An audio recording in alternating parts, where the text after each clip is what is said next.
Imagine being treated like a criminal for simply existing.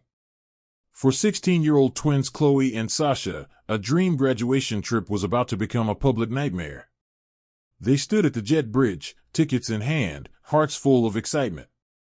But a skeptical gate agent's glance, a whispered conversation, and everything changed. The words "I'm going to need you to step aside" would ignite a chain of events no one could have predicted. This wasn't just about a flight. It was about dignity, justice, and a single phone call that would bring a multi-million-dollar airline to a screeching halt. This is the story of how prejudice met its match. The sun hadn't yet risen over their quiet suburban neighborhood, but the energy in the Williams household was electric. For months, Chloe and Sasha had meticulously planned this trip. A week in Costa Rica, a reward from their parents for graduating at the top of their class. Their father, Marcus, a man whose calm demeanor belied the formidable CEO he was at work, drove them to the airport, his chest swelling with pride. He watched them, these two brilliant young women he'd raised. Chloe, the pragmatic one, double-checked their passports and itineraries for the third time. Sasha, the free spirit, was already mentally on the beach, her headphones piping in upbeat rhythms.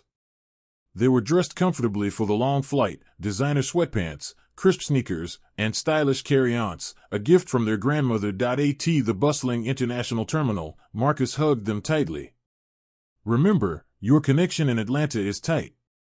Go straight to the gate. And call me the second you land in San Jose," he said, his voice a soft rumble. They laughed, assuring him they were capable, not little girls anymore. He watched them until they disappeared into the security line, two confident, vibrant young women stepping into their independence. The first part of the journey was smooth. They cleared security without a hitch, found their gate in Atlanta with time to spare, and even grabbed a coffee. The gate area was a microcosm of travelers, families, businesspeople, tourists. Chloe and Sasha found two seats together, chatting excitedly about ziplining through rainforests and swimming in thermal springs. They were so engrossed in their plans they barely noticed the frequent, lingering glances from the airline's gate agent, a woman in her 50s with a pinched expression named Brenda. Her eyes tracked them, not with the generic boredom of a long shift, but with a specific, sharp curiosity. She watched their designer bags, their easy laughter, their youthful confidence, and a narrative began to form in her mind. One that had nothing to do with the reality of two honor students on a graduation trip and everything to do with deep-seated, ugly stereotypes. The first boarding call for first class echoed through the terminal. They remained seated. The call for premium economy. They stayed put. They were in boarding group 3, and they followed the rules. But when their group was finally called, a sense of foreboding settled over Chloe. She couldn't explain it, just a sudden chill that had nothing to do with the airport's air conditioning. They walked toward the jet bridge, tickets held out, smiles ready. They were steps away from adventure. But Brenda, the gate agent, was steps away from making a terrible, life-altering mistake. The twins scanned their boarding passes. The machine beeped its acceptance. But as they moved to step onto the jet bridge, Brenda's voice, sharp and cold, cut through the ambient noise. "Ladies. A moment, please." They turned, confused. Brenda's expression was no longer curious, it was accusatory. "Can I see your tickets again? And your IDs?" Sasha, ever polite, handed them over. "Is there a problem?" Brenda ignored the question, scrutinizing the documents as if they were obvious forgeries. Her eyes flicked from the IDs to their faces, then down to their luggage. "Where did you get these tickets?" she asked, her tone implying they'd been stolen. Chloe's spine straightened. "Our father bought them for us. As a graduation gift." She kept her voice even, though a hot flush of humiliation was creeping up her neck. Other passengers were now streaming past them, casting curious, judgmental looks. They were being put on display. Brenda gave a dismissive sniff. "Uh-huh. And do you have the credit card used for purchase?"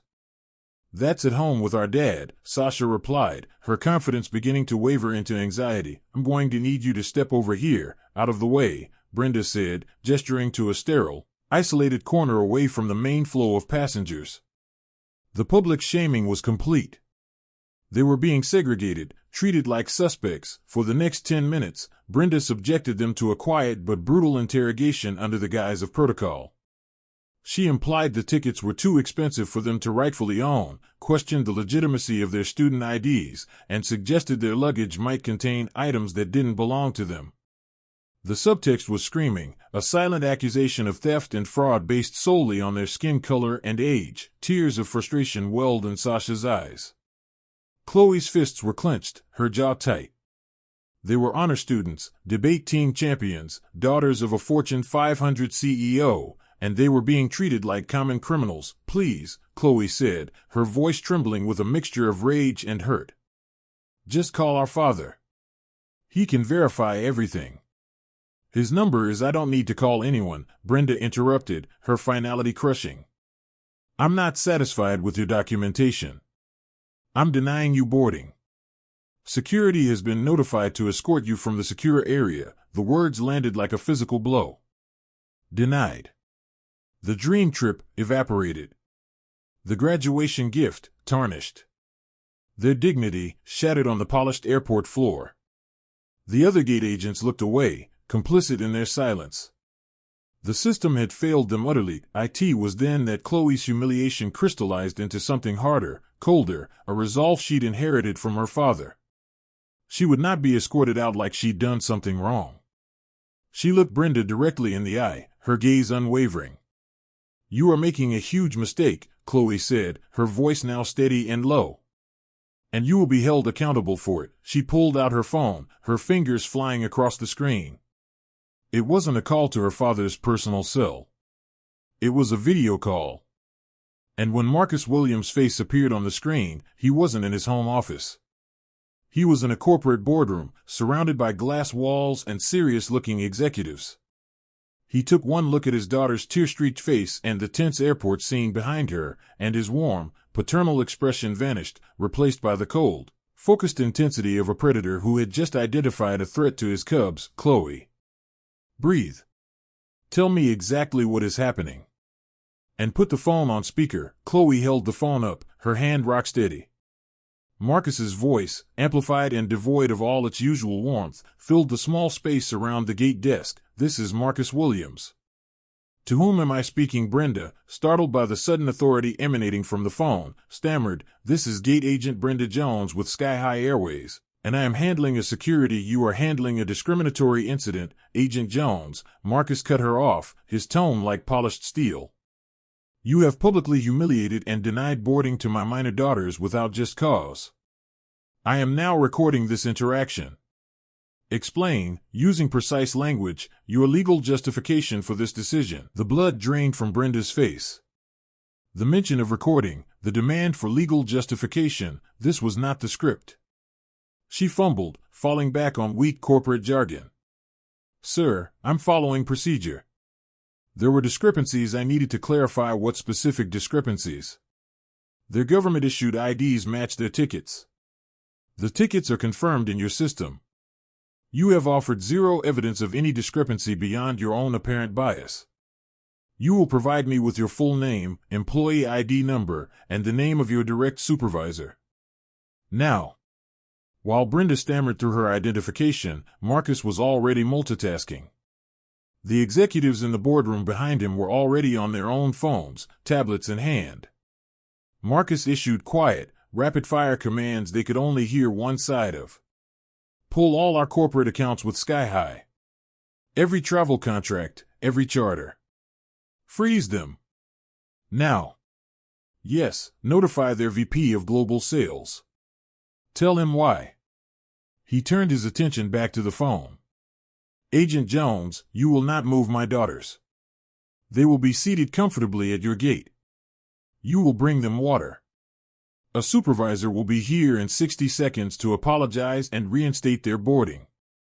And if they are not on that flight, the consequences for your airline will be far more severe than you can possibly imagine. At that exact moment, a man in a more expensive suit, the gate manager, came sprinting down the concourse, his face pale. He'd evidently just received a cataclysmic phone call of his own. He began profusely apologizing to the phone, to the girls, offering to upgrade them to first class immediately. Marcus's voice was final. They will not be flying on your airline today. Or ever.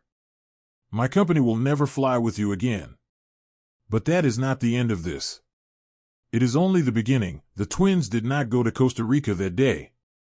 They were driven home in a luxury car service arranged by their father before they'd even left the terminal. The personal apology from the airline CEO came within hours. A public statement and a full, internal investigation were announced the next day. Brenda Jones was first suspended, then terminated once the investigation confirmed a pattern of biased behavior, but the real impact was larger. Marcus Williams used his considerable influence and resources to fund a nonprofit, led by Chloe and Sasha, dedicated to training airlines and other travel industry giants on recognizing and eliminating racial bias in customer service. The story leaked to the press, not as a scandal, but as a powerful lesson in corporate accountability. The twins' quiet dignity in the face of blatant racism, followed by their father's swift and devastatingly precise response, became a modern parable. It wasn't just about one racist employee, it was about the systems that enable them and the power of targeted, consequential action to force change. So the next time you witness an injustice, whether large or small, ask yourself, what does true accountability look like? Is it enough to just be angry, or must we channel that anger into action that truly costs the perpetrators something? The Williamses didn't just get an apology, they rewrote the protocol. Because sometimes, pulling the plug on one flight is the only way to force an entire industry to change its course.